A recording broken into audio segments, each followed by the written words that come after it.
Total probability और Bayes theorem पे already मैं एक वीडियो बना चुका हूँ। उस वीडियो में मैंने आपको बहुत अच्छे से टोटल प्रोबेबिलिटी के बारे में क्लियर किया था।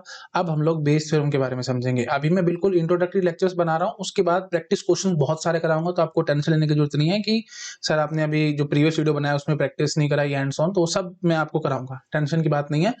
ए to Z formal you can say proper notation के साथ एक एक चीज मैं आपको क्लियर करूंगा, है ना। प्रॉपर इंग्लिश में क्वेश्चंस लिखे हुए मैं आपको दिखाऊंगा, जैसे जो भी गेट एग्जाम में है वो सारे दिखाऊंगा और उनको सॉल्व भी कराऊंगा, तो उसकी टेंशन मत लेना, ठीक है। चलो अब हम लोग अपना स्टार्ट करेंगे बेस थ्योरम के बारे में। तो बेस थ्योरम ना रिवर्स प्रोबेबिलिटी भी हम इसको कहते हैं, रिवर्स प्रोबेबिलिटी निकालने के काम आती है। मतलब इन द सेंस, देखो मैं ऐसे कहता हूँ, probability of A given B क्या होगी भाई, probability of A divided by probability of B multiply probability of B given A. Simple बात मैं आपको इतनी कहता हूं, देखो प्रोबेबिलिटी ऑफ ए है आपके पास, प्रोबेबिलिटी ऑफ बी है आपके पास, probability of B given A है आपके पास। तो अब आपको probability of A given B निकालनी है, ठीक है। तो डायरेक्टली इनडायरेक्टली मैं कहना चाहता हूं, अभी ये है या नहीं है उस पर भी क्वेश्चन मार्क है, बिग क्वेश्चन मार्क है। तो देखना पड़ेगा क्वेश्चन टू क्वेश्चन क्या चीज है और क्या चीज नहीं, क्योंकि अगर सब कुछ ही गिवन है तो फिर तो क्वेश्चन कुछ बचता ही नहीं है ना। तो इन पे क्वेश्चन मार्क लगाओ, इसकी बात करो। मतलब बी गिवन है, ए है आपके पास, बी गिवन ए है और ए गिवन बी निकालनी है। ये तो हो गया ना उल्टा, रिवर्स निकालना, ठीक है, समझ पा रहे हो। Probability of happening B given A event A has already happened, be given को क्या कहते थे, probability of happening B given A has already happened. ये चीज हमारे को गिवन है और अब हम निकालने क्या चाह रहे हैं, probability of happening A given B has already happened. उल्टा काम करना चाह रहे हैं, इसलिए हम इसको रिवर्स प्रोबेबिलिटी भी बोल देते हैं, ठीक है। ये कैसे आई है, ये बहुत बेसिक सी बात है भाई।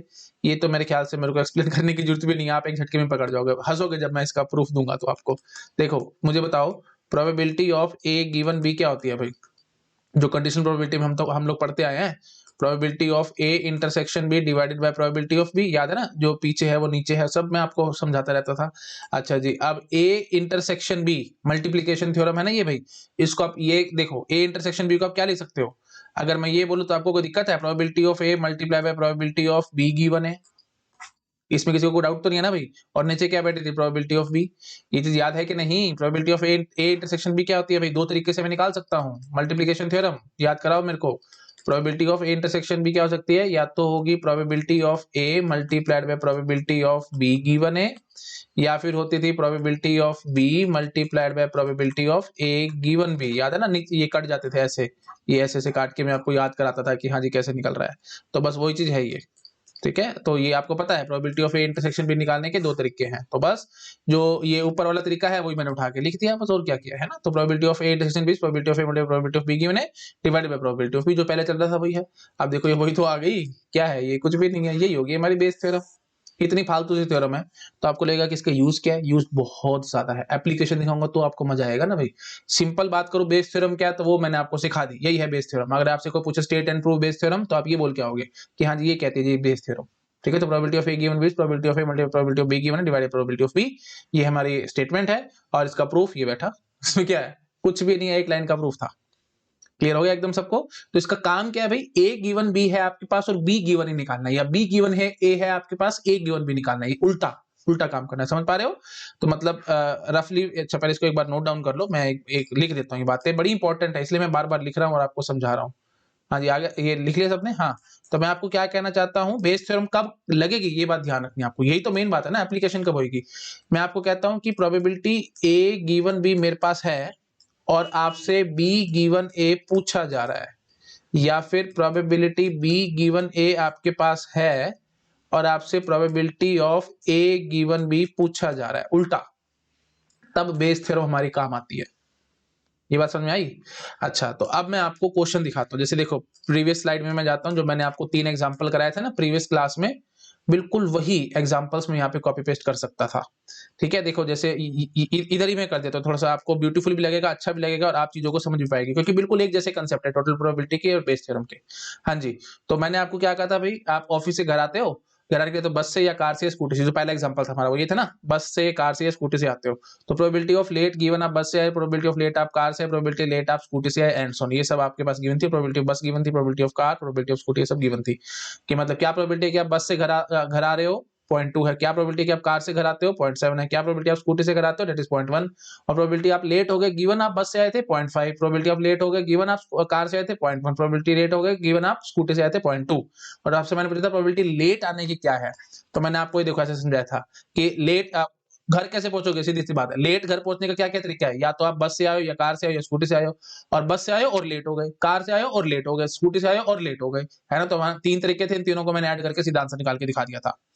अब बेस थ्योरम का देखो कितना ब्यूटीफुल क्वेश्चन बनेगा, ये सब कुछ आपको दे देंगे और आप बेस थ्योरम में आपसे पूछेंगे कि प्रोबेबिलिटी बताओ, प्रोबेबिलिटी कि आप बस से आए गिवन आप लेट हो गए, ये पूछ लेगा। या फिर आपसे पूछ लेगा प्रोबेबिलिटी कि आप कार से आए गिवन आप लेट हो गए, या आपसे पूछ लेगा प्रोबेबिलिटी कि आप स्कूटी से आए गिवन आप लेट हो गए। ठीक है, तो अब आपको क्या उल्टा काम देख रहे हो, आपको पहले बोल दिया कि आप लेट हो चुके हो, अब आपको कह रहे हैं कि आप इस बात की प्रोबेबिलिटी बताओ कि आप बस से आए थे तभी आप लेट हुए हो, या फिर आप कार से आए थे तभी आप लेट हो, या फिर आप स्कूटी से आए थे तभी आप लेट हुए हो। आप देखो, आप ध्यान से देखो, ये देखो, ये आपके पास क्या गिवन है, देखो लेट गिवन बस गिवन, लेट गिवन बस था ना, और आपसे बस गिवन लेट पूछ रहा है। लेट गिवन कार था ना, आपसे कार गिवन लेट पूछ रहा है। लेट गिवन स्कूटी था ना, आपसे स्कूटी गिवन लेट पूछ रहा है, उल्टा। ठीक है, तो अब आपको समझ में आ गई क्या क्या क्या कहना चाह रहा है आपसे? आप गिवन आप लेट हो चुके हो, बताओ कि प्रोबेबिलिटी कि आप बस से आए थे। ठीक है, if you reach home late, what is the probability you came by bus? ये है क्वेश्चन कि given that you are late, what is the probability that you came by car? Given you are late, what is the probability that you came by scooty? ठीक है, ये चीजें होती हैं, तो थोड़ा सा समझ आया स्टेटमेंट। अभी और जब फॉर्मल क्वेश्चन होगा ना, तो सारा कुछ क्लियर हो जाएगा, आप ये टेंशन मत लेना कि सर फॉर्मल स्टेटमेंट क्या होती है, तो सब बात हम आराम से करेंगे। ठीक है, तो अभी बस आप मेरे से इतनी बात करो, अभी आप इमेजिन करो आपको कुछ नहीं पता, बस probability of B given, probability bus आप late, given you are late, ये A intersection B type, A given B type है ना भाई, वो बताओ कैसे निकालते थे? Probability of B given L, probability of B and L divided by probability of L, यही होती है ना भाई, बस निकालो और आंसर निकालो, इसमें क्या टेंशन है? प्रोबेबिलिटी ऑफ लेट, हाँ ये मैं बोलूंगा, ये इंपॉर्टेंट बात है, प्रोबेबिलिटी ऑफ लेट ये वो टोटल प्रोबेबिलिटी से आएगी। ठीक है, ये आएगी जी टोटल प्रोबेबिलिटी से।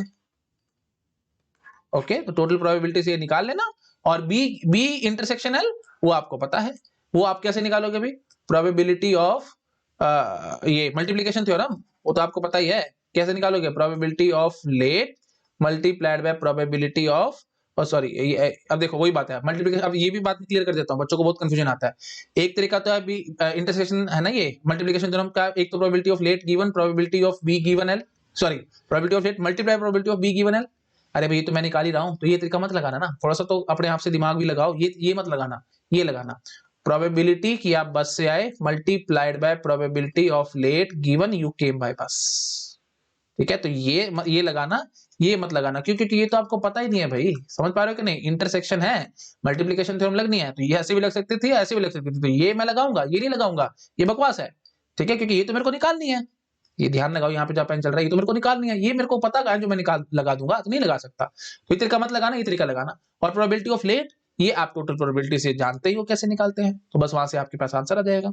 तो इस टाइप का जब भी क्वेश्चन आएगा ना भाई, बिल्कुल सेम टू सेम काम करना है जैसे टोटल प्रोबेबिलिटी में करते थे, बस एक ब्रांच की प्रोबेबिलिटी आपसे पूछी जाएगी, बस इस बात का ध्यान रखना। ये देखो मैं आपको ऐसे समझाता हूँ, ये देखो, ये आपने ये ट्री बना करके मैंने सिखाया था ना, तो अब एक ब्रांच की प्रोबेबिलिटी आपसे पूछ लेंगे, तो या तो इस ब्रांच की, या इस ब्रांच की, या इस ब्रांच की। ठीक है, ये ब्रांच क्या है? Probability of B multiply probability of late given B, probability of bus multiply probability of late given, तो वही बात होगी ना, probability of bus and late.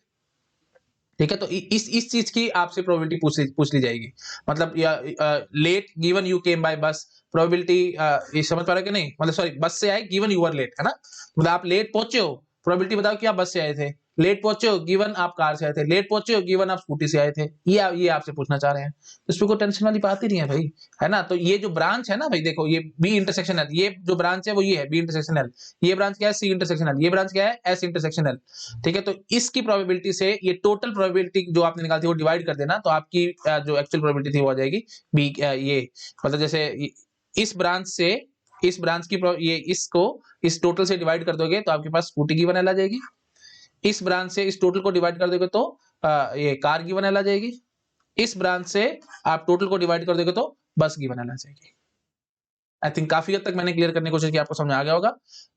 2 minute रुको, कोई बात नहीं, अगर आपको जरा से भी दिक्कत है तो 2 मिनट रुको, आपको सब समझ आ जाएगा, है ना। ये चीज वैसे मैंने आपको अभी क्लियर कर भी दिया, तो एक बार मैं आपको लिख के दिखा दूं, ठीक है, तो थोड़ा सा आपको और फॉर्मली समझ में आ जाएगा। देखो मैं लिख के दिखा देता हूँ, प्रोबेबिलिटी बस गिवन एल, ठीक है, प्रोबेबिलिटी बस given L bus given you were late, that will be probability of bus and L divided by probability of L. तो बस गिवन एल कैसे निकालोगे? Probability of bus multiplied by probability of late given you came by bus divided by probability of late.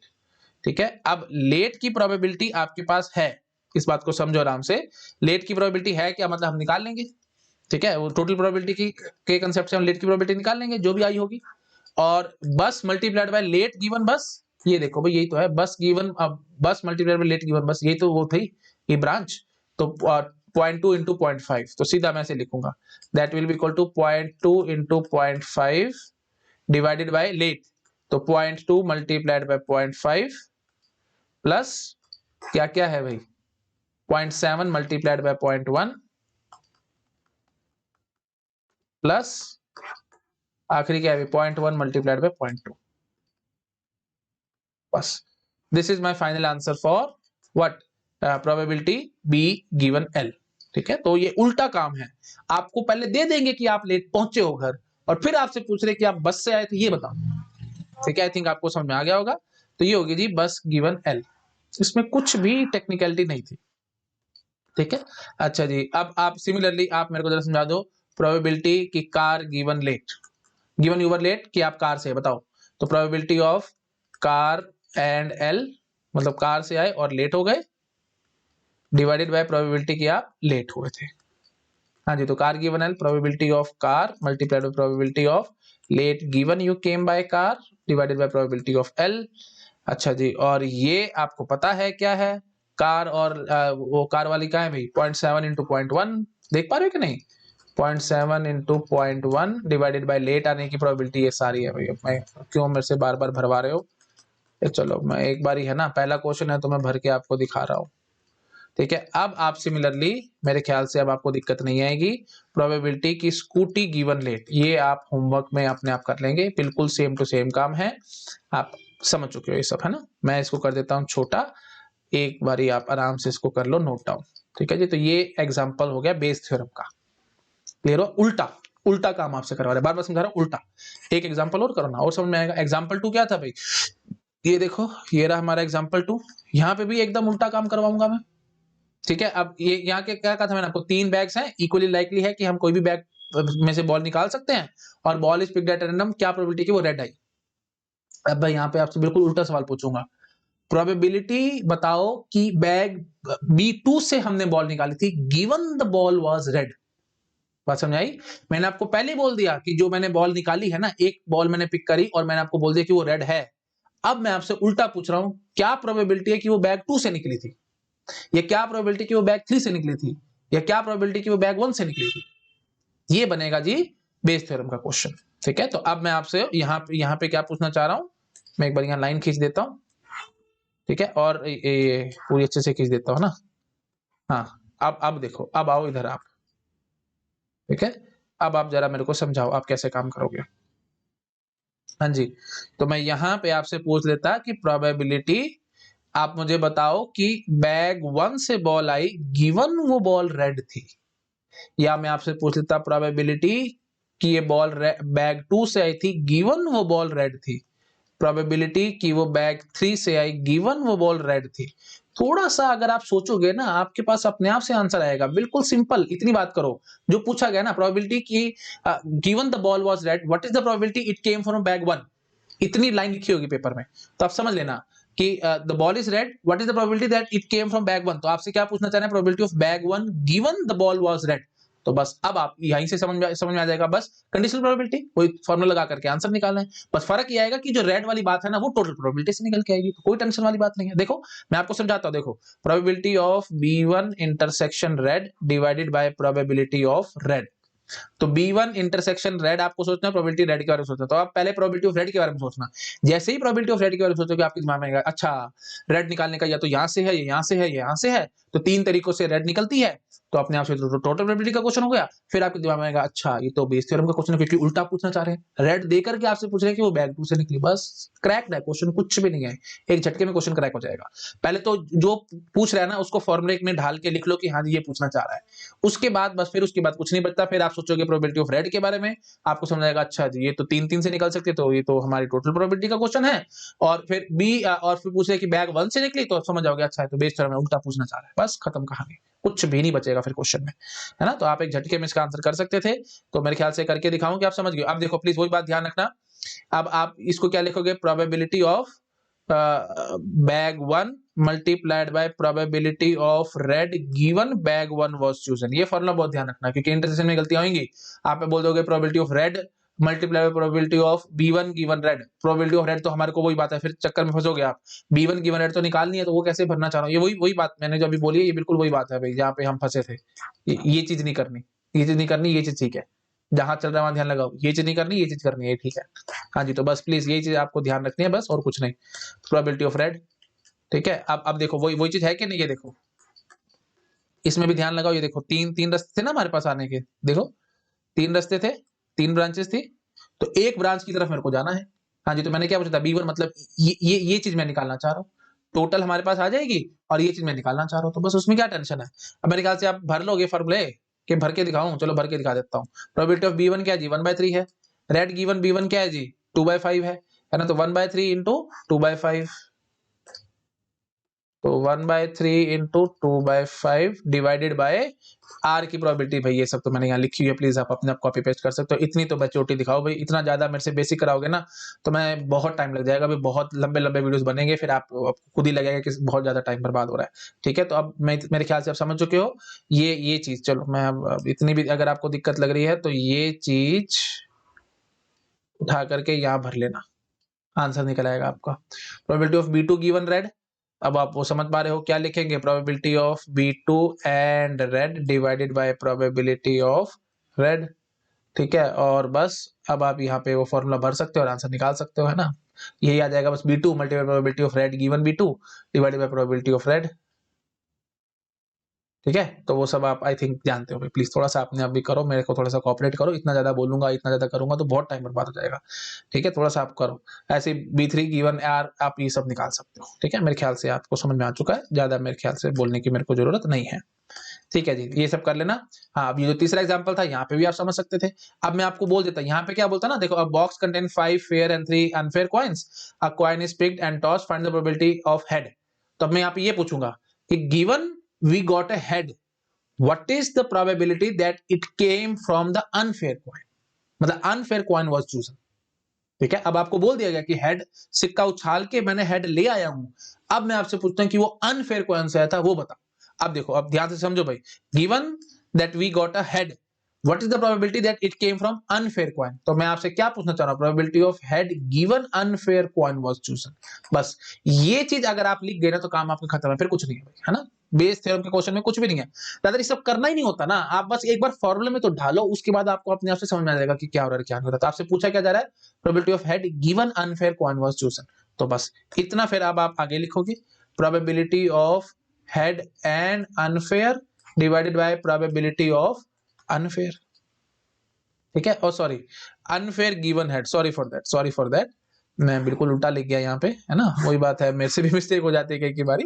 हाँ, मैं black pen वापस use कर लेता हूँ। हाँ, तो क्या कहा गया था भाई, हाँ तो क्या कहा गया था कि हेड आ चुका है और आपसे पूछ रहे कि given the unfair coin was chosen, है ना। हेड आ चुका है और आपसे क्या कह रहे हैं कि क्या प्रोबेबिलिटी है कि अनफेयर कॉइन वाज चूजन, तो गिवन हेड है, ठीक है। हाँ जी, तो हम क्या बोलेंगे कि probability of getting unfair probability that unfair coin was chosen given we have got the head, ठीक है। एक बार और बोलता हूं, अगर आपको जरा सा भी कंफ्यूजन है तो एक बार और बोलता हूं।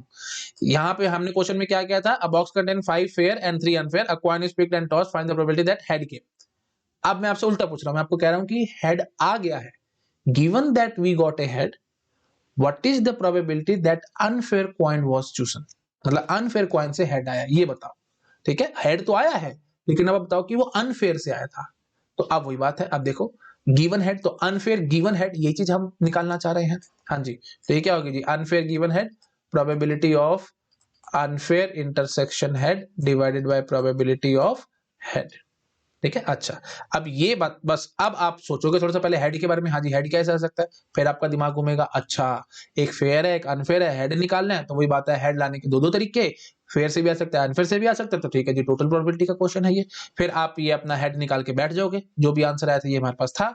अच्छा और अनफेयर एंड हेड है ना, तो ये मल्टीप्लीकेशन, फिर अब आपके दिमाग अपने आप चलेगा, आप मल्टीप्लीकेशन थ्योरम से करना चाहोगे तो अब आप क्या बोलोगे, probability of choosing unfair multiplied by probability of head given unfair coin was chosen divided by probability of head, क्योंकि unfair की probability मेरे पास है। ठीक है, देखो दो तरीके थे, ये मल्टीप्लिकेशन थ्योरम है ना, तो दो तरीके थे, या तो हेड प्रोबेबिलिटी ऑफ हेड, एक बार और देखो, एक बार और मैं लिख देता हूँ कोई बात नहीं, एक तरीका था probability of head multiplied by probability of unfair given head.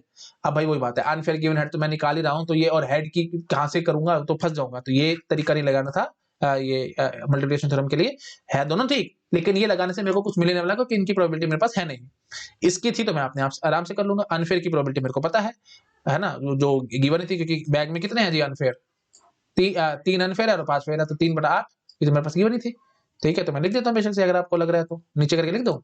हाँ जी, तो 3/8, 3 अनफेयर है ना, चेक कर लो भाई कोई मिस्टेक ना हो जाए। हाँ 3/8 multiplied by head given unfair was chosen, तो हेड गिवन अनफेयर वो आपको पता है, अनफेयर पे हेड आने की क्या प्रोबेबिलिटी है भाई, 1/3 है, तो लो जी 1/3, और हेड आने की प्रोबेबिलिटी वो मैंने लिखी है, प्लीज मैं बार बार मेरे से मत लिखवाओ, ये आप जानते हो। ठीक है, मैंने काफी बारी बोल दिया, ये जो चीज है ये आप कॉपी पेस्ट कर लेना यहाँ पे। ठीक है, आपके पास आंसर आ जाएगा। लो थोड़ा और छोटा कर देता हूँ ताकि आपको दिख जाए और आप आराम से नोट डाउन कर सको। ठीक है, और ये जो एग्जांपल था ये भी नोट डाउन कर लेना आप, ये this thing and this thing. ठीक है, 3 चीजें हैं जो टोटल आपको नोट डाउन करनी है, स्टेप बाय स्टेप कर लो, इतना कर लो। ठीक है, उसके बाद फिर ये सेकंड एग्जांपल वाला नोट डाउन कर लेना, और ये होगा जो हमारा थर्ड एग्जांपल, ये भी नोट डाउन कर लेना। अब ऐसे आपसे पूछ सकते थे कि given the head came what is the probability that fair coin was tossed. ठीक है, ये थोड़ा आपको ब्यूटीफुल लगेगा, मीनिंगफुल लगेगा, हेड तो आ गया, क्या प्रोबेबिलिटी है कि वो फेयर कॉइन से आया था, तो वही बात है फिर, जैसे अब वही बात है, आपने सिक्का तो उछाल दिया, तो अब आपके मन में क्यूरियोसिटी आएगी ना कि जो हेड आया है ये फेयर काम किया था कि किसी ने अनफेयर काम तो नहीं किया था, तो फिर उसके लिए फिर आपके मन में आएगा ना कि पूछना, सवाल उठेगा कि अच्छा हेड तो आ गया, मेरे को दिख गया है, क्या प्रोबेबिलिटी है कि वो फेयर वाले से आया था। फिर इसलिए यहाँ पे बेस थ्योरम का प्रैक्टिकल भी यूज आपके सामने समझ में आ गया। आई थिंक क्लियर हो गया होगा सबको मैं क्या करना, और भी प्रैक्टिकल एग्जांपल दिखाऊंगा, थोड़ा सा पेशेंस रखो, अभी जब क्वेश्चन सोल्व कराऊंगा तो वहां पे आपको प्रैक्टिकली सब समझ में आने लग जाएगा। ठीक है, तो आई थिंक क्लियर हो गया होगा सबको बेस थ्योरम एग्जैक्टली है क्या और कहाँ यूज होनी है वो भी आपको समझ में आ चुका है। यूज तो क्या, कोई टेंशन वाली बात नहीं है, बस कंडीशन प्रोबेबिलिटी होती है, कंडीशन प्रोबेबिलिटी निकालनी होती है, वो मेरे को फॉर्मूला पता होता है, बस जब नीचे डिनोमिनेटर पे आता हूं ना तो मैं वहां फंस जाता हूं, मैं बोलता हूं अच्छा जो डिनोमिनेटर वाली बात है वो टोटल प्रोबेबिलिटी आएगी, टोटल प्रोबेबिलिटी कैसे निकाले वो मैं आपको पहले सिखा चुका हूं कि मल्टीपल तरीके हैं काम को करने के, तो क्या प्रोबेबिलिटी होगी, तो एक इस तरीके से इस तरीके से इस तरीके से सबको ऐड कर देना, आपके पास आ जाएगी, दैट इज टोटल प्रोबेबिलिटी। ठीक है, वो उससे हमारा आंसर आता है। तो बस सिंपल बात याद रखना भाई, बेस थ्योरम वाला जो क्वेश्चन होता है ना, it is just like your conditional probability question. ठीक है, तो उसके हिसाब से बस लिख दो, जैसे कंडीशनल प्रोबेबिलिटी कहती है वही बात है, फॉर्मल क्वेश्चन होगा तो समझ में आएगा, जैसे फॉर्मल क्वेश्चन कह रहा होगा ना उस हिसाब से हम लोग वो फॉर्मूले में ढाल के अपना लिख लेंगे, जैसे कंडीशनल प्रोबेबिलिटी में लिखते थे। लिखने के बाद फिर मैं कंडीशनल प्रोबेबिलिटी का फॉर्मूला लगा करके आंसर निकालने की कोशिश करूंगा, और आंसर निकालते टाइम मेरे को क्लिक होना चाहिए कि अच्छा ये तो बेस थ्योरम है। ठीक है, अपने आप मन में आ जाएगा, आए या ना आए हार्डली मैटर्स, पेपर में ये थोड़ी कहेगा कि बेस थ्योरम से क्वेश्चन को सॉल्व करो, अगर उसने बोल दिया बेस थ्योरम से क्वेश्चन सॉल्व करो फिर तो डेड इजी है, फिर तो कुछ है ही नहीं, फिर तो सारी जानवी प्रोबेबिलिटी में इस चीज की है कि क्वेश्चन है किस चीज का, ये समझ नहीं आता ना बच्चों को, है ना। तो अगर उसने पहले ही बोल दिया कि बेस थ्योरम का, फिर तो आप एक झटके में सॉल्व करोगे, सीधा फॉर्मूला लगाओगे आंसर निकालोगे, तो वो चीज तो नहीं दे दी होगी ना, तो वो मैं आपको मन से समझाने की कोशिश करूँ कि अच्छा आपके मन में अपने आप से क्लिक होगा, अच्छा जो डिनोमिनेटर है ये तो मल्टीपल वे से आ रहा है, तो टोटल प्रोबेबिलिटी, फिर आपके मन में अच्छा ये तो बेस थ्योरम से करने की कोशिश करवा रहा है, एंड सो आई थिंक होगा क्लियर, मैंने काफी बार रिपीट कर दिया है। चलो आगे आ जाओ। ठीक है जी, तो ये हो गया जी हमारी रिवर्स प्रोबेबिलिटी बेस थ्योरम की बेसिक इंट्रोडक्शन। ये अब आपको समझ आ चुकी है कि ए गिवन भी निकालनी है और बी गिवन है आपके पास थी, या बी गिवन है आपके पास थी, ए गिवन भी निकालनी है, एंड सो। ठीक है, तो आई थिंक मेरे ख्याल से मेरे को बोलने की जरूरत नहीं है ज्यादा, आपको क्लियर हो गया होगा। अगर यहीं पे ही देखो, मैं ऐसे भी कह के भाग सकता था कि बेस थ्योरम ना देखो दो तरीके से निकलेगी, देखो। ठीक है, आई थिंक आपको वैसे क्लिक हो चुका होगा मैं आप क्या बोलने वाला हूँ। देखो जैसे मैं आपको बोल देता बी गिवन ए बताओ, ये देखो ऊपर मैं आपको क्या बताया क्या, probability of A given B, अब मैं आपको क्या करूं, probability of B given A बताओ, तो probability of B given A क्या आएगी, probability of A intersection B divided by probability of A. ठीक है, और इस पे मल्टीप्लीकेशन से हमें लगा देना। तो अब क्या कहोगे जी, probability of B multiplied by probability of B given A divided by probability of A. ठीक है, तो ये भी होगी बेस थ्योरम। तो मतलब बी गिवन ए है और ए आई, ये क्या कर दिया मैंने, अरे भाई ये बार बार, सॉरी फॉर दैट, ये बार बार मेरे से मिस्टेक हो जाती है। ए गिवन बी है ना, क्योंकि बी बी कैंसिल तो ए आएगा, वही बात है। ये A intersection B multiply probability of A given B. तो ठीक है जी, तो probability of B given A क्या आएगी, probability of B divided by probability of A multiply probability of A given B. रटने उठने की बात नहीं है भाई, एक झटके में समझ में आएंगे आपको, क्या है इसमें, कुछ भी नहीं है, डेट सिंपल काम है। ठीक है, तो आई थिंक क्लियर हो गया होगा। मैं एक स्क्रीन पे कर देता हूँ, छोटा कर देता हूँ, नोट कर लो, फिर मैं अपना आगे एक्चुअल क्वेश्चंस पे जंप करूंगा, तब आपको मजा आना शुरू होगा कि हम एग्जैक्टली करते कैसे हैं क्वेश्चन। कर लिया नोट डाउन, चलो आ रहा हूं मैं नेक्स्ट क्वेश्चन पे। लो भाई आ गया question. A box contain 3 coins, 2 regular coin and 1 two headed coin. Two headed coin मतलब दोनों पे ही हेड है। जैसे वो अगर आपने शोले मूवी देखी हो तो दोनों पे उसका टेल होता था, है ना, तो वही चीज है। तो टू हेडेड कॉइन है, मतलब इसने प्रॉपर समझा दिया आपकी। प्रोबेबिलिटी ऑफ हेड 1 है, मतलब जब भी सिक्का उछालोगे तो हेड ही आएगा। अच्छा, you pick a coin at random and toss it, what is the probability it lands heads up, मतलब हेड आया, इसकी क्या प्रोबेबिलिटी है। तो बहुत सिंपल है, अभी मैंने आपको कराया बिल्कुल वैसे ही क्वेश्चन है। हाँ जी, तो बॉक्स है हमारे पास, बॉक्स में क्या बोलूंगा, एक तो 2 फेयर कॉइन है ना, मतलब वही बात है, हेड लाने की क्या क्या चांसेस हैं, कैसे कैसे ला सकते हो, या तो फेयर कॉइन से लाओगे या फिर अनफेयर कॉइन से लाओगे। और अगर फेयर कॉइन को चूज करने की प्रोबेबिलिटी क्या है, ठीक है, वही बात है, मैं ढंग से लिख देता हूँ। Probability of choosing the fair coin, probability of choosing the fair coin is 2 regular coin और 1 है ना, तो 2/3। और probability कि आपने unfair coin चूज करा, unfair coin चूज किया, that is 1/3। अच्छा, fair coin चूज करने के बाद फिर head आने की probability 1/2। तो अच्छे से लिखेंगे इस चीज को, प्लीज ढंग से लिखना, है ना, दिक्कत नहीं होनी चाहिए। हम ऐसे बोलेंगे, probability of head given fair coin was chosen, that is 1/2। फिर यहाँ पे probability of getting head given unfair coin was chosen, that is 1। ये आपको given है head।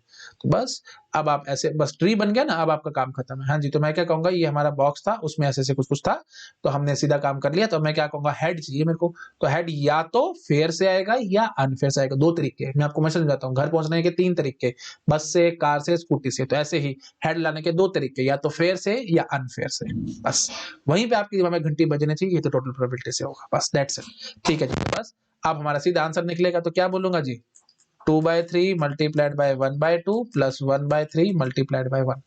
और बार बार मैं आपको समझाता हूँ, प्रोबेबिलिटी के क्वेश्चंस में एक बारी बस आपको ये समझ में आ जाए कि प्लस मल्टीप्लाई ये सब कहाँ हो रहा है, क्यों हो रहा है, तो आपको चीजें समझ में आ जाएंगी, नहीं तो नहीं आएंगी। मल्टीप्लाई कर रहा है, मल्टीप्लिकेशन थ्योरम, मल्टीप्लाई कर रहा है, मल्टीप्लिकेशन थ्योरम। और ये ऐड क्यों हो रहा है भाई, क्योंकि ये एक्चुअली दोनों इवेंट्स म्यूचुअली एक्सक्लूसिव थे, 2 रास्ते थे अलग अलग, म्यूचुअली एक्सक्लूसिव थे। और थोड़ा अच्छा बोलते टोटल प्रोबेबिलिटी का था, तो सीधा सीधी सी बात है, ये मल्टीप्लाई और ऐड क्यों हो रहा है, क्योंकि सिंपल बात में एक लाइन में क्या भाग जाता, टोटल प्रोबेबिलिटी थी, इसलिए। ठीक है, आई थिंक समझ में आ गया भाई। इसको आप अपने आप से कैलकुलेट करके देख लेना, 1/3 plus 1/3 that comes out to be 2/3। तो 2/3 प्रोबेबिलिटी है कि हेड आएगा हमारे पास। आई थिंक क्लियर हो गया होगा सबको मैं क्या कहने की कोशिश कर रहा हूँ। बहुत सिंपल क्वेश्चन था। तो हेड लाने के 2 चांसेस थे, लास्ट टाइम रिपीट कर रहा हूँ, हेड लाने के 2 चांसेस थे, या तो मैं फेयर वाले तरीके से आऊंगा या अनफेयर वाले तरीके से आऊंगा। फेयर वाले तरीके से आऊंगा तो फिर ये सिनेरियो यूज होगा, अनफेयर से आऊंगा तो ये तरीका ये यूज होगा, है ना। तो फिर वही बात है, थोड़ा अच्छे से और ब्यूटीफुल तरीके से बोलना है, तो मैं ऐसे बोलूंगा, probability of head will be what,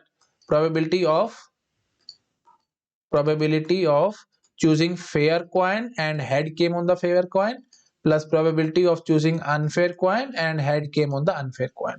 तो fair coin and head, तो ये चीज हम कैसे लिखेंगे, प्रोबेबिलिटी कि आपने फेयर कॉइन चूज किया मल्टीप्लाइड बाय प्रोबेबिलिटी हेड आया given fair coin was chosen, multiplication theorem.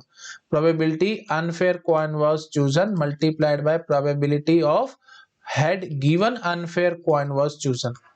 ठीक है, ये नजर आ रहा है सबको। हाँ, तो वही बात है, ये भी मल्टीप्लिकेशन थ्योरम। ठीक है, तो बस इसी चीज को ही मैंने यहाँ पे आपको ऊपर करके दिखा दिया है। तो बिना ट्री करके भी दिखा दिया, बट मेरी कंसिडरेशन है इसको यूज मत करना, आप ट्री से यूज करना, क्योंकि ट्री से एक झटके में आंसर आएगा, चुटकी बजा करके, कुछ भी नहीं होता। एक ये रास्ता मल्टीप्लाई करो, आंसर निकालो, दैट्स इट, और कुछ भी नहीं है। ठीक है, तो अब देखो, जल्दबाजी में गलती होगी, तो गलती से बचने का तरीका मैंने आपको सिखा दिया। देखो, ये फेयर फेयर कैंसिल तो हेड आएगा, ये अभी थोड़ी देर पहले समझाया था ना आपको मैंने, रादर प्रीवियस लेक्चर में समझाया था। फेयर फेयर कैंसिल तो हेड आ रहा है, अनफेयर अनफेयर कैंसिल तो हेड आ रहा है, मल्टीप्लाई होगा ना आपस में। रफली ये सब समझाता रहता ताकि आपके माइंड में चीजें फिट रहे, नहीं तो आप भूल भाल जाओगे। इसलिए ऐसे कैंसिल कुछ नहीं होता, ये सिर्फ आपको समझाने के लिए मैं बोल रहा हूँ। ठीक है, आई थिंक क्लियर होगा सबको मैं क्या कहने की कोशिश कर रहा हूँ। ठीक है जी, दैट्स इट। तो लो जी, ये हो गया जी हमारा क्या क्वेश्चन। अच्छा अब हाँ क्वेश्चन ही और क्या हुआ है। ठीक है, तो अब उल्टा क्वेश्चन भी आ सकता था, है ना। अब आपको बोल देते कि given head came, what is the probability that fair coin was tossed. ठीक है, यहीं पे ही इसी में ही मैं क्वेश्चन नंबर 2 बना करके देता हूँ। शायद मैंने लिखा भी हुआ होगा, आगे नहीं लिखा हुआ, चलो कोई बात नहीं, नहीं लिखा तो अब लिख देते हैं, इसमें क्या है। हाँ जी, तो अब मैं आपको बोलता हूं कि given head came, what is the probability, what is the probability that fair coin was tossed, fair coin was tossed। ये है ब्यूटीफुल क्वेश्चन। ठीक है, तो ये होगा बेस थ्योरम। अब मेरे को तो एकदम झटके में समझ में आ गया, लेकिन आपको नहीं आया तो आप लिखो, गिवन दैट हेड के what is the probability that fair coin was tossed. तो आपसे क्या पूछ रहा है, प्रोबेबिलिटी की, given probability fair coin was chosen given head के। ये चीज अगर आपने लिख ली तो फिर आपका काम खत्म है, फिर कुछ नहीं है। ठीक है, यही आपसे पूछ रहा था, समझ पा रहे हो ना भाई। देखो कंडीशनल प्रोबेबिलिटी के मैंने दुनिया भर के क्वेश्चन किया है, अगर आपको जरा सा भी डाउट है कि ये सब मैं कैसे लिख रहा हूँ, कंडीशनल प्रोबेबिलिटी के वीडियो देखो, यहाँ पे ऐसे सीधे मत आओ, यहाँ फंस जाओगे। हाँ जी, तो probability that probability fair coin was chosen given the head के, ये चीज मैंने, अब आपको पता है फॉर्मूला में कैसे लिखते हैं, fair and head divided by probability of head. अब आप सोचोगे कि हेड की प्रोबेबिलिटी कैसे आएगी, फिर आपके मन में आएगा अच्छा दो दो तरीके हैं भाई हेड लाने के, या तो फेयर से या अनफेयर से। ये तो टोटल प्रोबेबिलिटी का क्वेश्चन हो गया। अच्छा फिर ये जो पूछ रहा है ये फिर वही बात है आपका, मतलब कुछ एक्स्ट्रा पूछने वही बात है, तो कुछ एक्स्ट्रा पूछने की कोशिश कर रहा है, तो मतलब तो बेस थ्योरम वाला होगा, तब आपके दिमाग में घंटी बजेगी। ठीक है, हाँ जी, तो प्रोबेबिलिटी ऑफ हेड वो आप मुझे बताओ, वो मैंने अभी आपको ऊपर निकाल के दिखा दी थी। Probability of head was 2/3। Please देख लेना भाई, कहीं को कैलकुलेशन मिस्टेक ना हो, क्योंकि कैलकुलेशन वगैरह करना आपका काम है, मेरा काम नहीं है भाई। ठीक है, तो आप चेक कर लेना भाई। हाँ ठीक है, 2/3 आई थी। हाँ जी, तो आप सीधा बोलोगे प्रोबेबिलिटी ऑफ हेड क्या थी जी, 2/3। अच्छा जी, अब फिर फेयर कॉइन वाज चूजन, है ना, sorry probability of fair and head. हाँ जी, तो फेयर एंड हेड ये मेरे पास है, ये देखो ये ब्रांच आ रहा है, तो 2/3 multiplied by 1/2 that is nothing but 1/3। तो ये कितनी आ जाएगी जी प्रोबेबिलिटी, कितनी आ जाएगी ये, 1/3 डिवाइडेड बाय 2/3, 3/6 दैट इज 1/2। तो 1/2 है कि आपने फेयर कॉइन चूज किया होगा, मतलब हाफ, आधे चांसेस हैं कि आपने फेयर कॉइन चूज किया होगा।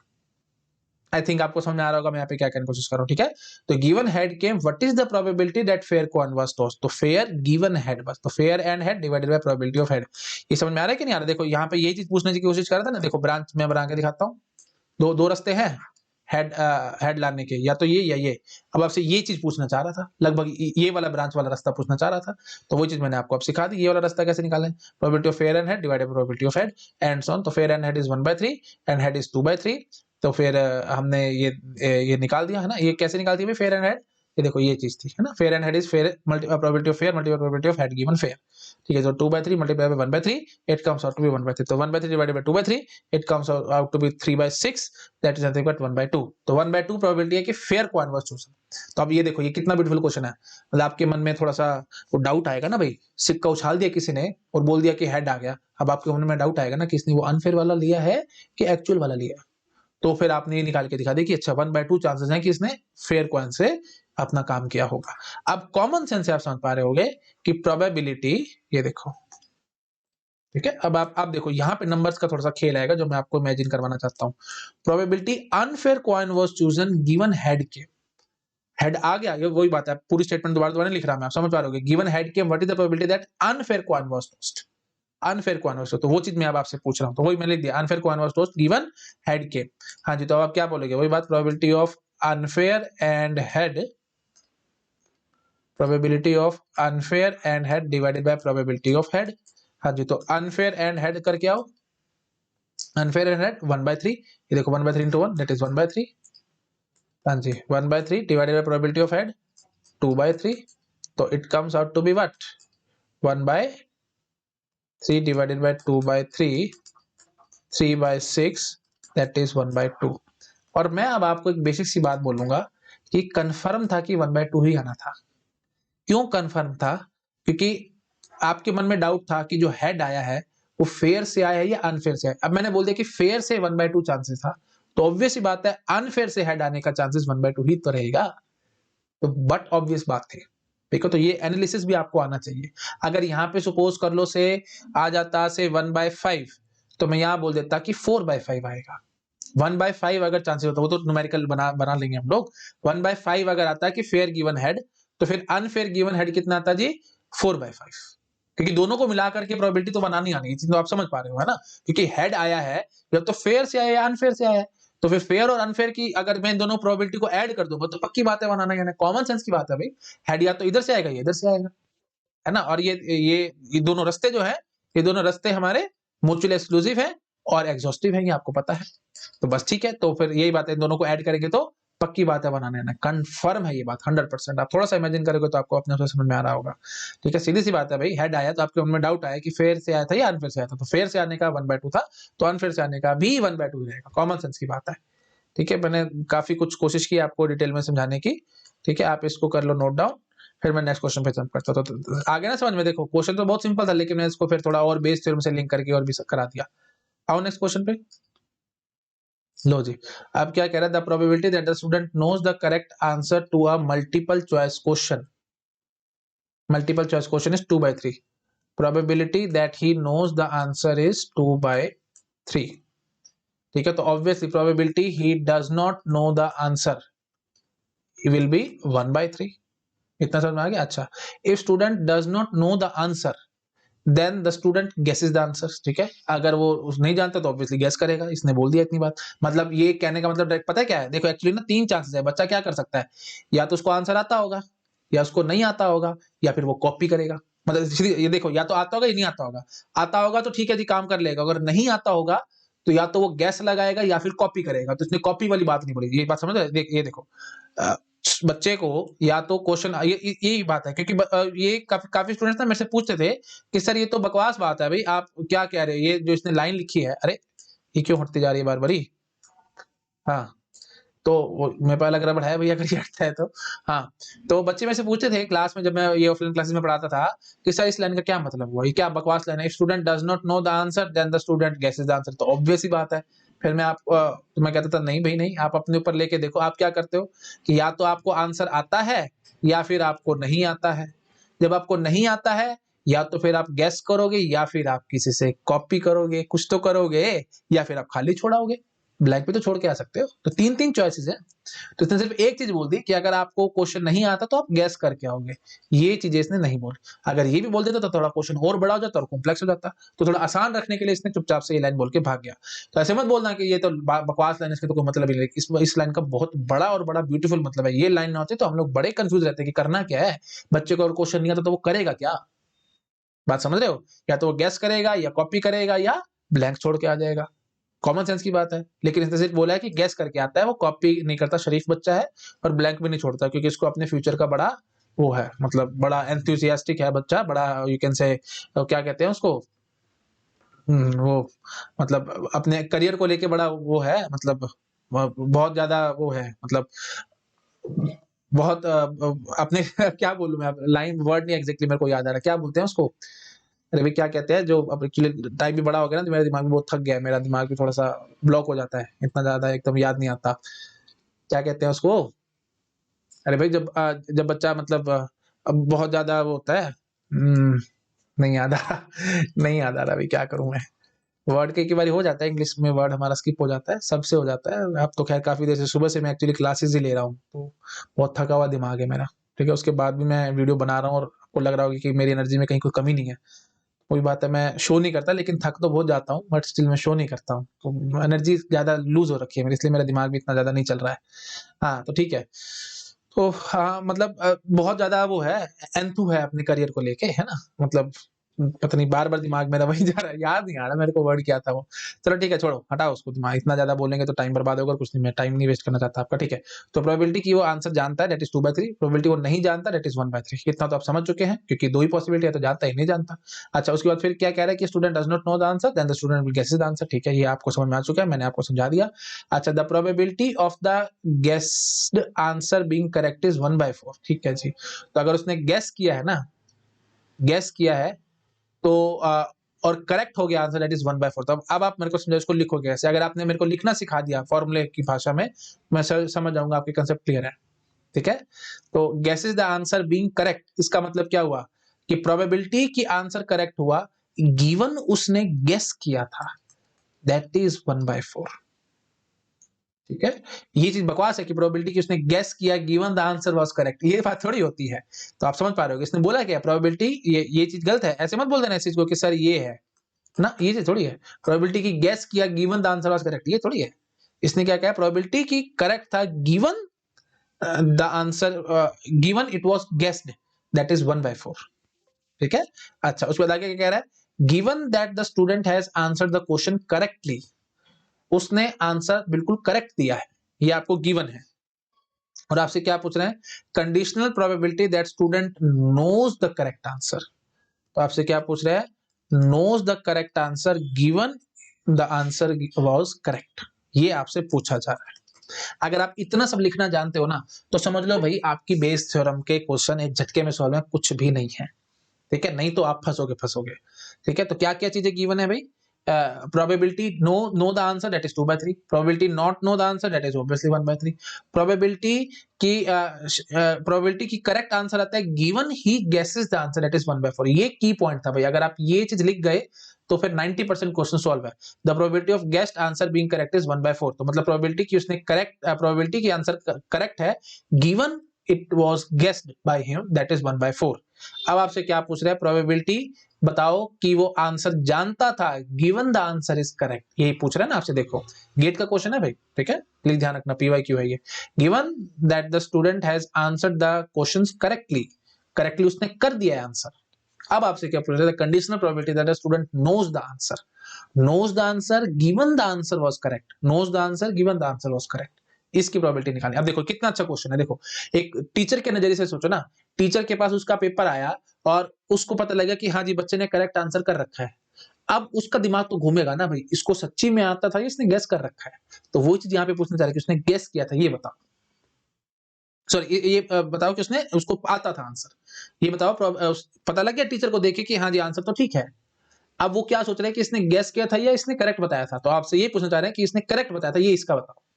ठीक है, आई थिंक आपको समझ में आ गया होगा मैं क्या कहने की कोशिश कर रहा हूँ। ठीक है जी, ओके, तो अब आप जरा मुझे बताओ मैं कैसे सॉल्व करूंगा इस क्वेश्चन को, है ना। आई थिंक मैंने एक छोटा सा गड़बड़ कर दिया है, गड़बड़ क्या आप समझ गए होगे, के मैंने ले लिया करेक्ट के लिए, है ना। तो मतलब नो सॉरी नो के लिए लिया था ना, हाँ करेक्ट के लिए थोड़ी लिया, नो के लिए लिया था। हाँ, नो द आंसर इज के, not know the answer is NK, और correct given, correct given he guesses the answer is 1/4, और गेस इज गिवन करेक्ट, ये नहीं करना था आपको, दिस इज रॉन्ग, ये नहीं करना था। ठीक है, ये चीज थी। और probability he knows the answer given the answer is correct, ये हमारे को निकालनी। तो बताओ फटाफट कैसे निकालेंगे, मैंने रिवाइज करा दिया आपको और कुछ नहीं। ठीक है, बताओ भाई, सिंपल बात, कुछ नहीं आता अभी आपको, आप बस इतनी बात करो, ये कैसे निकालते हो, probability K and S, K intersection C divided by probability of C. अब बोलो करेक्ट की प्रोबेबिलिटी कैसे पता लगाओगे, जैसे मैं आपको पहले कह रहा था करेक्ट। तो करेक्ट करने के, अब देखो वही बात आएगी, दो चांसेस हैं, या तो वो उसको आता होगा और करेक्ट करके आएगा, या उसको नहीं आता होगा और उसने गेस करके करेक्ट किया है।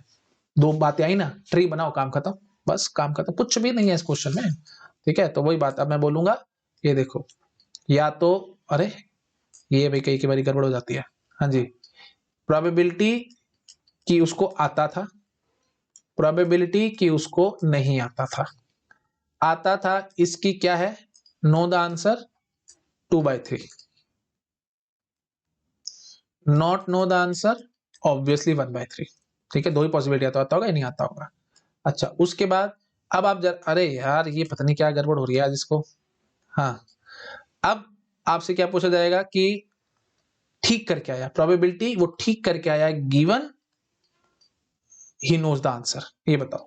प्रोबेबिलिटी कि उसने आंसर ठीक किया given he knows the answer, obviously it will be 1, ये दी नहीं हुई पेपर में, इसलिए तो मैं कहता हूं गेट के क्वेश्चन थोड़े से अजीब होते हैं करने में। अब आप सोच में मत डूब जाना कि प्रोबेबिलिटी कि वो करेक्ट करके आया given he knows the answer, obvious ही बात है 1 आएगा भाई, जब आता तो ठीक करके आएगा, आता तो थोड़ी क्वेश्चन को गलत करके आएगा। हाँ होता है ऐसा, गेट में आपके साथ होता है कि आप आता तो क्वेश्चन गलत कराते हैं, लेकिन यहाँ पे हम ऐसा जूम नहीं कर सकते, क्योंकि ऐसा जूम करेंगे कि भाई आता हुआ भी गलत करके आएगा एंड सो, फिर वो चीज दी नहीं ना, अगर वो दे रखी होती तो फिर तो मैं ऑब्वियसली वो चीज भी लेके चलता। ठीक है जी, तो correct given he knows the answer is 1। अच्छा फिर आगे प्रोबेबिलिटी कि correct given he does not know the answer, ठीक है, प्रोबेबिलिटी की वो करेक्ट करके आया, given he does not know the answer, मतलब गेस करके काम करके आया है। हाँ जी, तो वो देखो यही दे रखी थी, प्रोबेबिलिटी की correct given he guesses the answer या given he does not know the answer, एक ही बात है, आप समझ पा रहे होगे, दैट विल बी 1/4। ये मैंने इस तरीके से इसलिए लिख दिया ताकि आप ये समझ सके, भाई देखो ये के कैंसल, ये एन के कैंसल, बस इसलिए ताकि आप कर सकें, वो सी निकाल सकें, इसलिए ठीक है, इसे आप जानते हो, सब आपको पता है, समझ रहे हो ना। प्रोबेबिलिटी कि उसने करेक्ट किया, given he does not know the answer, तो that is nothing but saying like this ना, प्रोबेबिलिटी की correct given he guesses the answer, है ना। तो ऑब्वियसली क्योंकि ऐसा क्यों है, क्योंकि ये नॉट नो वाली बात है ना, देखो इसने लाइन लिखी थी कि student does not know the answer then student guesses the answer, ठीक है, तो नोट नो या गैस एक ही बात है, तो आई थिंक आप समझ पा रहे हो ना। तो सी गिवन जी बोलो या सी गिवन नॉट के बोलो, नॉट नो बोलो, that is one and the same thing. तो गैस इज द आंसर या नॉट के, this is one, not know the answer, this is the same thing. I think मैंने काफी बार रिपीट कर दिया, आप समझ चुके होंगे, ठीक है जी। तो बस यहां से अब हमारे पास प्रोबेबिलिटी आ जाएगी कि उसने करेक्ट आंसर किया। हाँ जी, तो क्या प्रोबेबिलिटी आएगी भाई, अब मेरे ख्याल से बार बार लिखने की जरूरत तो नहीं, आप इतना तो आप मैच्योर हो चुके हो, 2/3 इंटू 1 प्लस 1/3 इंटू 1/4, ठीक है, ये आ गई जी हमारी करेक्ट की प्रोबेबिलिटी। अच्छा, अब आप जरा मुझे समझाओ, no the answer and correct ये क्या होगी, ये बैठी तो है हमारे पास ये ब्रांच, ये तो मैं आपको हमेशा कहता था बेस थ्योरम में यही चलता रहता है भाई, प्लीज ध्यान रखना, ये एक ब्रांच वाली बात करता रहेगा आपसे। हाँ जी, तो नो, ये देखो ये तो है probability of K intersection C तो है, probability he know the answer given, probability he knows the answer multiple probability of correct given he knows the answer, ये तो आई थिंक बेसिक सी बात है भाई, आपको पता है ना। के इंटरसेक्शन सी की प्रोबेबिलिटी ये तो होगी मल्टीप्लिकेशन थ्योरम के हिसाब से, तो बस वो वैल्यू पुट करो, आंसर निकालो, क्या दिक्कत है इसमें। हाँ जी, तो एक निकाल दिया मैं, तो 1 into 2/3 divided by 2/3 into 1 plus 1/3 into 1/4, this is my final answer, ठीक है। अब वही बात है, सारा नंबरों का खेल है भाई, अगर आप कहते हो तो मैं कैलकुलेशन भी कर देता हूँ, 2 मिनट लगा देता हूँ, चीजें आपको समझा देता हूँ। हाँ जी, तो ये क्या बन के आएगा भाई, फटाफट देख लो, मैं इसको थोड़ा और खोलता हूँ, 2/3 डिवाइडेड बाय 2/3 प्लस 1/12, ठीक है ना, तो ये 12 आ जाएगा एलसीएम, 8 प्लस 9, 8 प्लस 1 सॉरी, है ना, 12 आ जाएगा ना, 4 इंटू 8 प्लस 1 9, 9/12, और यहाँ पे आ जाएगा जी 2/3, ठीक है। हाँ जी, तो अब ये देख लो भाई, 2/3 डिवाइडेड बाय 9/12, हाँ जी, तो रादर इसको, अच्छा चलो कर लेते हैं, कोई बात नहीं, तो ये कितना बन के आएगा भाई, 3 3 the 9, sorry sorry for that, ये क्या कैंसिल कर दिया मैंने, वही बात है, दिमाग थका हुआ है ना, तो गड़बड़ होनी होनी है। हाँ जी, तो सीधा ऊपर ले जाता, चलो 24 डिवाइडेड बाय 27, ठीक है, हाँ 24 divided by 27, this is my final answer, ठीक है। तो अब ये चला जाएगा, 3 8 द 24, 3 9 द 27, 8/9, 8/9 प्रोबेबिलिटी आई है कि इसने ये क्या क्या पूछ रहा था, ये conditional probability that student knows the answer, he knows the answer, correct करके आया, करेक्ट तो करके आया है, प्रोबेबिलिटी की उसको आता था, दैट इज 8/9। अब मैं आपसे अगर ये पूछता कि प्रोबेबिलिटी बताओ कि उस आंसर तो ठीक करके आया, प्रोबेबिलिटी की वो गेस करके आया था, तो आप ऑब्वियसली बोल के आओगे 1/9।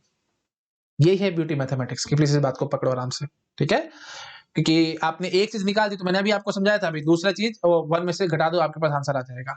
तो मैं आपको कॉमन सेंस से बता रहा हूं, प्लीज आप अपने आप चेक करके देखना, प्रोबेबिलिटी कि ही does not know the answer given answer is correct, तो मतलब उसने गेस करा है और उसका करेक्ट हो गया है, दैट इज 1/9, आप अपने आप से चेक करके देख लेना। 8/9 मैंने आपको बता दिया, 1/9 दूसरा आना ही आना है, आप कॉमन सेंस से समझ पा रहे होगे भाई, है ना, सीधी सी बात है भाई, ठीक करके आया है, ठीक करके आया तो कैसे ठीक करके आया, या तो उसको आता होगा या नहीं आता होगा, सीधी सी बात है, दो ही चॉइसेस है, और तो कुछ ऐसा नहीं, आता होगा तो मैंने 8/9 निकाल दी, तो नहीं आता होगा तो ऑब्वियस सी बात है 1/9 आएगी, इसमें क्या टेंशन है, ठीक है। चलो इसको मैं करता हूँ छोटा, आप करो इसको नोट डाउन, फिर मैं थोड़ा सा आगे और पढ़ूंगा, एक स्क्रीन पे मैंने कर दिया अभी सारा का सारा क्वेश्चन, तो मेरे ख्याल आपने, चलो कोई बात नहीं, अगर आपको लग रहा है दिक्कत तो लो भी, पहले मैं पूरा बड़ा करता हूँ, क्वेश्चन नोट डाउन करो, पहले तो कर लिया क्वेश्चन नोट डाउन, अब मैं इसको कर देता हूँ छोटा, और आप कर लो ये सारा नोट डाउन अच्छे से, ठीक है, आई थिंक समझ में आ गया होगा सबको मैंने कैसे सॉल्व किया। This is very very beautiful question, GATE का ही क्वेश्चन है और आपको काफी हद तक समझ में आ गई होंगी। नई बात आपको बस इस क्वेश्चन में क्या समझ में आई है, नई बात ये समझ में आई है जी, correct given he knows the answer. तो ये तो कॉमन सेंस की बात है कि वो 1 नहीं आएगा, है ना, ये करेक्ट करके आया, गिवन उसको आता था आंसर, तो सीधी सी बात, अभी 1 ही आएगी, करके ही आएगा। ठीक, तो ये correct he does not, given he does not know the answer, या given he guesses the answer, that is 1/4। I think आ गया सबको समझ में मैं क्या कहने की कोशिश कर रहा हूं। तो अब आपने प्रोबेबिलिटी क्या निकाली, अब टीचर के दिमाग में ये खलबली मचेगी ना, दिमाग तो उसको घूमेगा कि करेक्ट तो करा है बच्चा, अब इसने गेस किया है, ये ठीक करके आया है, तो ठीक करके आया मतलब इसको आता था, ठीक तो करके आया है क्वेश्चन को, तो क्या प्रोबेबिलिटी है कि इसने गेस किया था या फिर इसको आता था। तो अगर आता था तो वो चीज मैंने निकाल के दिखा दी कि 8/9, तो ऑब्वियसली उसको नहीं आता था, मतलब गेस करके आया, दैट इज 1/9। आई थिंक आपको समझ आएगा, मैंने काफी बार रिपीट कर दिया। बढ़ू आगे, चलो जी आगे। अब नेक्स्ट क्वेश्चन क्या कह रहा है, automobile plant contracted to buy shock absorber from 2 suppliers X and Y. X supplies 60% and Y supply 40% of the shock absorbers. ठीक है, all shock absorbers are subjected to quality test. The one that passes the quality test is considered reliable. Of X shock absorber, 96 are reliable, Y shock absorbers 72 are reliable. The probability that randomly chosen shock absorber which is found to be reliable is made by Y is. तो मेरे को तो देखते समझ में आ रहा है कि ये बेस थ्योरम का क्वेश्चन है। ठीक है, बट स्टिल कोई बात नहीं, मैं आपको एक बार दिखाता हूँ। अब वही बात है, जो जो पूछ रहे ना पहले एक बार लिख लो तो आपको चीजें समझ में आ जाएंगी। रादर वही बात है, अब थोड़ा सा आपके अंदर और ज्यादा मैच्योरिटी आ गई तो मैं सीधा ट्री बनाता हूँ, आपको सीधा पकड़ में आएगा। देखो भाई, automobile plant contracted to buy shock absorber from 2 supplier X and Y, तो सीधी सी बात है, शॉक एब्जॉर्बर या तो X से आएगा या फिर Y से आएगा। ठीक है, थोड़ा सा अच्छे से बनाता हूं मैं, बड़ा सा, ताकि आपको ढंग से दिख जाए सारा कुछ। हाँ जी, प्रोबेबिलिटी कि X से आया कितने परसेंट है जी, 60% है, तो लो जी 0.6 है कि X से आया होगा और Y से आया होगा, दैट इज 0.4। ठीक है, अच्छा आगे क्या कह रहा है, ये है ना, X supply 60%, Y supply 40% of the shock absorber। अच्छा, all shock absorbers are subjected to quality test। ठीक है, quality test किया गया, one that passes the quality test are considered to be reliable। ठीक है जी, जो पास कर जाएगा वो रिलायबल होगा। अच्छा, of X shock absorber 96% are reliable। ठीक है जी, तो X के 90% रिलायबल है।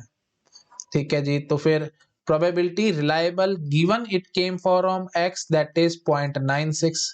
ठीक है, और फिर वही बात आएगी, प्रोबेबिलिटी कि वो रिलायबल नहीं निकले, मतलब फेल हुए, या नॉट फेल लिख देते हैं, ठीक है, या नॉट रिलायबल कर दें, रिलायबल मतलब not reliable given it came from X, that is 0.04। Tree बन रहा है ना साथ साथ, सब काम बड़ा जल्दी हो जाएगा।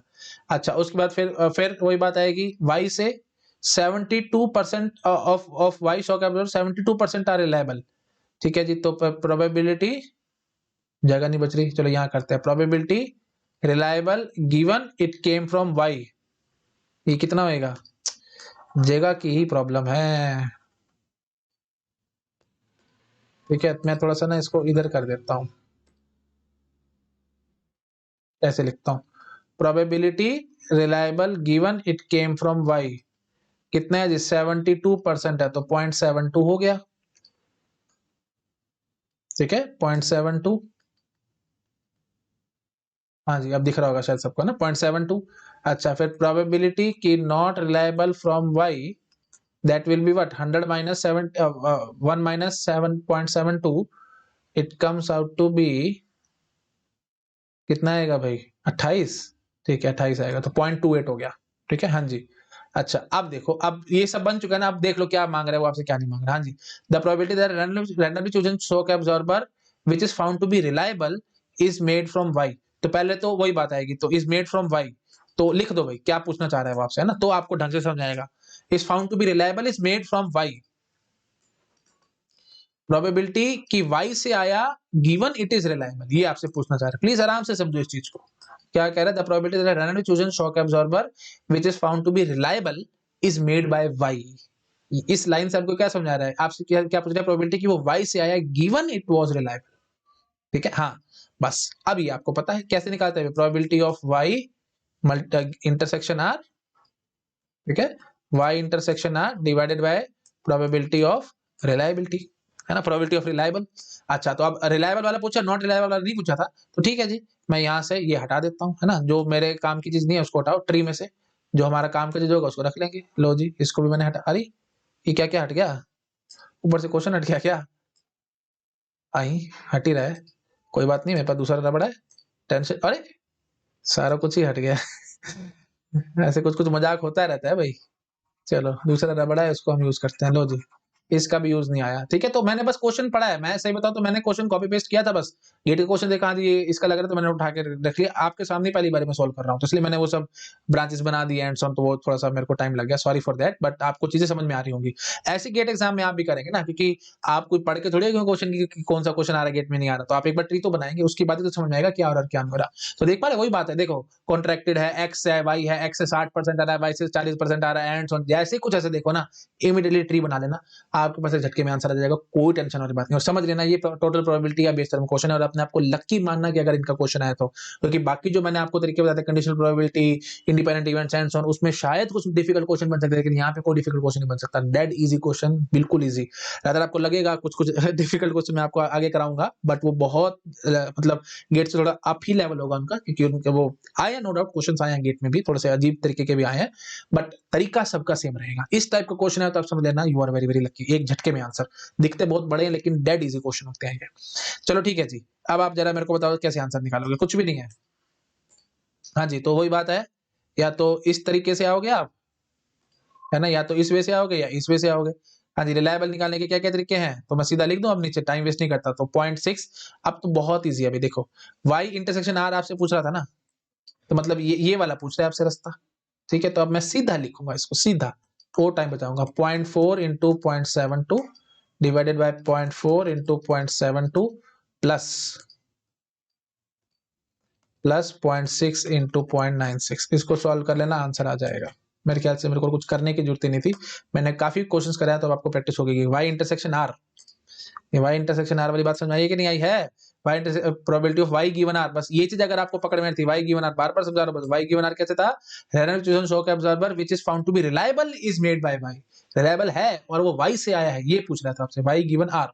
हाँ जी, तो फिर वही बात है कि y intersection r divided by probability of r, probability of r आपके मन में आ जाएगा। अच्छा, रिलायबल वाली बात पूछ रहे, तो रिलायबल या तो x से भी आ सकता है, y से भी आ सकता है, तो दो रास्ते, तो सीधी बात है टोटल प्रोबेबिलिटी से निकलेगा, वो मैंने कर दिया और अपना एक ब्रांच वाला उठा करके लिख दिया, बस कुछ नहीं होता, बेस थ्योरम में कुछ नहीं होता, या तो ये ब्रांच लिखी जाएगी, ये ब्रांच लिखी जाएगी, ब्रांच लिख करके डिवाइड कर दो टोटल प्रोबेबिलिटी से, सीधा आंसर आता है एक झटके में। अब अगर आपकी इन क्वेश्चन की प्रैक्टिस बहुत अच्छी होगी ना, तो मैं आपको बताऊं, मैं इसको 20 to 30 सेकंड के अंदर क्वेश्चन को सॉल्व करता हूँ, कुछ भी नहीं करना होता है, कुछ भी नहीं, बस एक बार ट्री बना दो, ट्री बनाते ही सीधा आंसर आएगा, कुछ नहीं होता है इनमें। चलो ठीक है, मैंने काफी बार रिपीट कर दिया, आप समझ चुके होंगे, इसको करो नोट डाउन और फिर हम बढ़ते हैं जी आगे। ठीक है, अभी मैं चेक कर लेता हूँ भाई कितना टाइम हो गया, ज्यादा हो गया तो फिर, हाँ 1 घंटा तो हो गया भाई। एक देखें अगला क्वेश्चन कौन सा है, अगला, चलो ठीक है अगली बारी करते हैं, अभी नेक्स्ट वीडियो बनाऊंगा उसमें कराऊंगा, ठीक है। तो इसको नोट डाउन करो, बाकी बातें नेक्स्ट वीडियो में, ठीक है। Okay, thank you so much, bye bye.